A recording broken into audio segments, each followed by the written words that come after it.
রাজধানীর কাকরাইলে জাতীয় পার্টি ও গণ অধিকার পরিষদের নেতাকর্মীদের মধ্যে ধাওয়া পাল্টা ধাওয়ার ঘটনা ঘটে। পরে এটি বড় ধরনের সংঘর্ষে রূপ নেয়।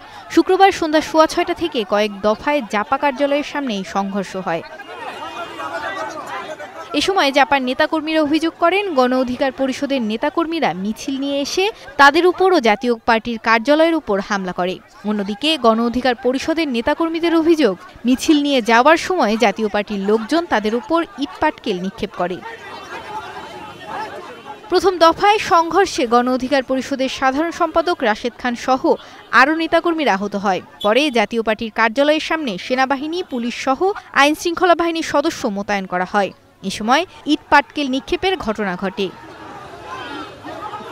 হামলার প্রতিবাদে গণ অধিকার পরিষদের নেতাকর্মীরা রাত 8টার দিকে আবারও মশাল মিছিল করে জাতীয় পার্টির কার্যালয়ের পাশে অবস্থান নিয়ে এ সময় আইনশৃঙ্খলা বাহিনী তাদের ধাওয়া দিয়ে ছত্রভঙ্গ করে দিলে গণ অধিকার পরিষদের সভাপতি নুরুল হক নুরু রক্তাক্ত হয়।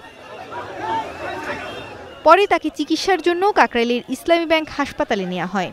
নুরের উপর আইনশৃঙ্খলা বাহিনী হামলা করেছে বলে দলটির নেতাকর্মীরা অভিযোগ করেছেন। সরকার যদি আজকে প্রশাসনের সংস্কার করত, তাহলে আজকে আমাদের উপর হামলা হতো না। আজকের হামলায় নুরুল হক নূর ব্যাপকভাবে আহত হয়েছে, আমি নিজে আহত হয়েছি, আমাদের শতাধিক নেতাকর্মীরা আহত হয়েছে। আমরা এই হামলার সুষ্ঠু বিচার দাবি করছি ডক্টর মোহাম্মদ ইউনূসের কাছে।